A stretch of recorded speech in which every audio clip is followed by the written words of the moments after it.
There is something sacred about the moments when you feel the urge to speak, but something deeper within you whispers to wait. Maybe you felt it this morning, that pull in your chest that wanted to reach out, to explain yourself, to make sure they understand who you really are. And yet here you are, still holding your peace. That takes more strength than most people will ever know.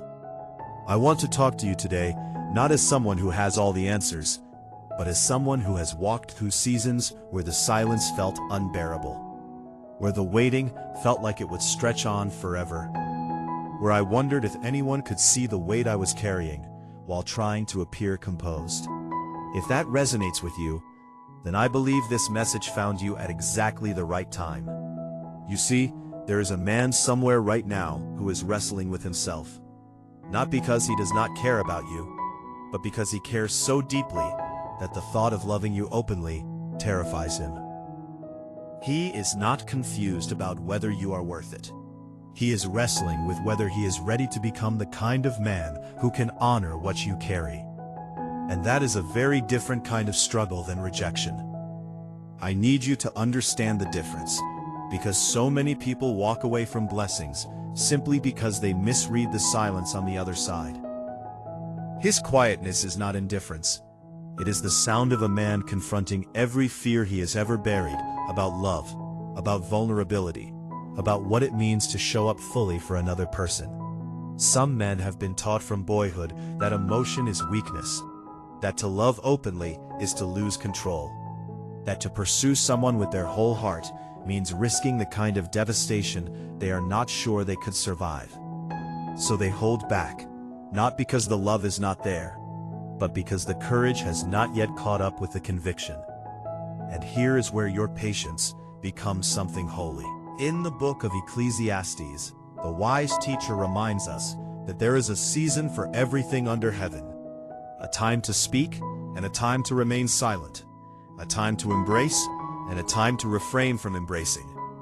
You are living in one of those in-between seasons right now, the kind that does not make sense on the surface, the kind that tests everything you believe about your own worth. But I want to offer you a different way of seeing this moment. What if your silence is not a sign of defeat, but a declaration of trust? What if the fact that you have stopped explaining yourself, stopped proving yourself, stopped performing for someone else's approval, is actually the most powerful statement you could ever make? There is something that happens when a person stops trying to convince the world of their value. They stop shrinking. They stop dimming their light to make others comfortable. And the people who were meant to recognize them begin to see clearly for the first time.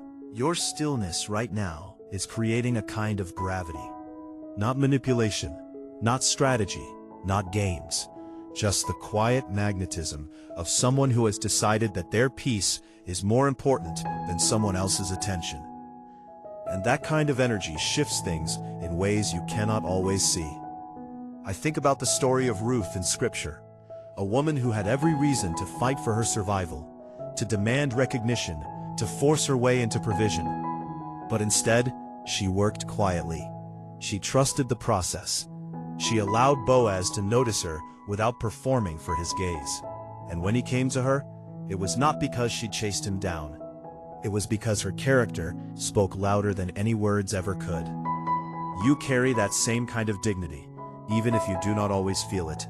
I know there have been moments recently when you wanted to send that message, when you had the words typed out and your finger hovered over the send button. When you rehearsed what you would say if you just had one more chance to make them understand. But something stopped you. Maybe it was exhaustion, maybe it was wisdom. Maybe it was the still small voice of God saying, "Not yet." I want to honor that restraint because it is not easy. Everything in our culture tells us that silence is passive, that if we do not fight for what we want, we will lose it, that the loudest voice wins. But the kingdom of God operates differently. In the upside-down economy of heaven, the last become first, the meek inherit the earth. And those who wait upon the Lord find their strength renewed in ways that rushing never could provide. So if you are tired of waiting, I understand. If you are wondering whether your patience is even worth it, I hear you.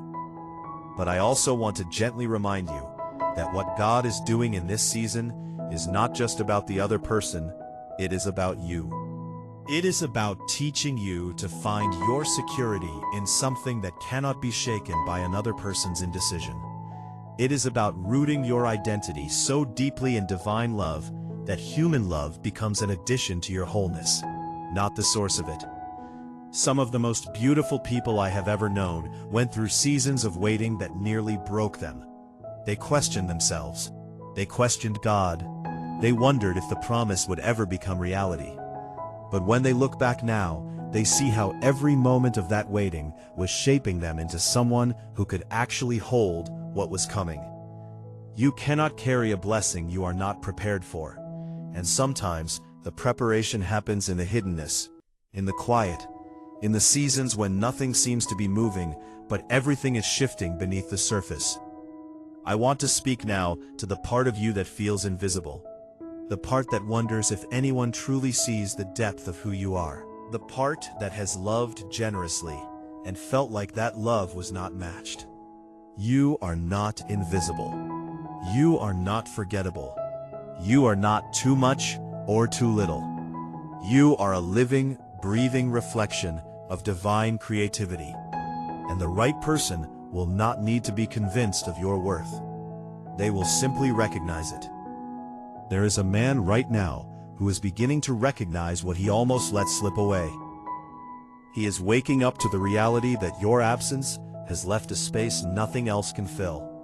Not because you played games, not because you manipulated his emotions, but because authenticity leaves an imprint that cannot be erased by distance or time. He is thinking about you in moments when he least expects it. Your laugh, your kindness, the way you made him feel seen in ways no one else ever has. And those memories are doing something to him. They are softening the walls he built. They are challenging the narratives he told himself about not needing anyone. They are creating a holy discontent with the life he thought he wanted. This is not something you orchestrated. This is the natural consequence of being genuine in a world full of pretense. When you are real, you become rare. And when you are rare, people eventually recognize what they had. But here is the wisdom I want you to carry into the coming days. Just because he is waking up does not mean you need to rush toward him. Let him come to you with clarity, not confusion. Let him approach you with intention, not just curiosity. Let the process unfold at the pace that honors both your heart and his journey. The book of Proverbs speaks of wisdom crying out in the streets, offering guidance to anyone willing to listen. But wisdom never chases people down and forces them to accept her counsel.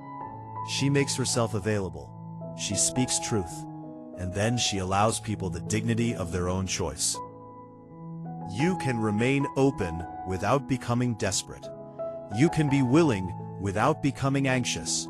You can hold hope without holding your breath.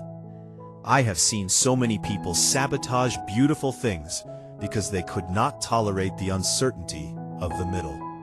They pushed too hard. They demanded answers before the other person was ready. They tried to control what only grace could unfold. And the very thing they wanted slipped through their fingers because they squeezed too tightly. You do not have to make that mistake. You have already shown remarkable strength by making it this far. The same God who has sustained you through every difficult season is not going to abandon you now. He is not setting you up for disappointment. He is not dangling hope in front of you just to snatch it away. That is not the character of a loving Father. What I sense for you is that this is a season of divine alignment, where your healing is meeting His awakening, where your growth is intersecting with His transformation, where two separate journeys are slowly curving toward the same destination. But alignment takes time, and the timing belongs to God, not to our anxious hearts. There is a verse in Isaiah that has carried me through more waiting seasons than I can count. It says that those who wait upon the Lord shall renew their strength. They shall mount up with wings like eagles. They shall run and not grow weary. They shall walk and not faint. Notice the progression there. First comes the mounting up, the soaring, the exhilaration. But then comes the running, the daily discipline of moving forward. And then comes the walking, the slow and steady pace that requires the most endurance. You might be in the walking season right now, the season where nothing feels dramatic or exciting, where each day looks remarkably similar to the one before. But walking without fainting is its own kind of miracle. You are still here, still believing, still trusting, still choosing faith over fear, even when fear would be the easier option. I want to pray with you before I close, but I also want to remind you of something important. This channel exists because I believe in speaking life over people who feel forgotten. If this message touched something in you today, I would be honored if you subscribe to Angel's Decode channel. Not because I need the numbers, but because I want to keep walking with you through every season. Leave a comment below if this word resonated with you, not for the algorithm, but because there is power in declaring what you are believing for. Someone else scrolling through might need to see your faith to strengthen their own. Now let me speak this over you. May the God of all patience fill you with peace that passes understanding. May you find rest in the waiting and purpose in the silence. May every fear of being forgotten be replaced with the unshakable knowledge that you are seen, known, and cherished. And may the love that is finding its way to you arrive with clarity, with honor, and with the kind of courage that matches the depth of what you deserve. You have not been wasting your time. You have been becoming. And what you are becoming is beautiful. Hold on just a little longer. Not because you have to earn what is coming, but because good things are worth receiving in full. The one who is finding his courage will find it completely. And when he does, you will understand why the waiting was worth it.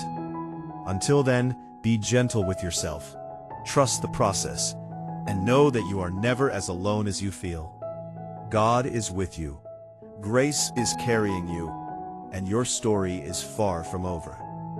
May you walk in peace today and every day, wrapped in the knowledge that heaven is paying attention to your journey. God bless you deeply. I will see you in the next one.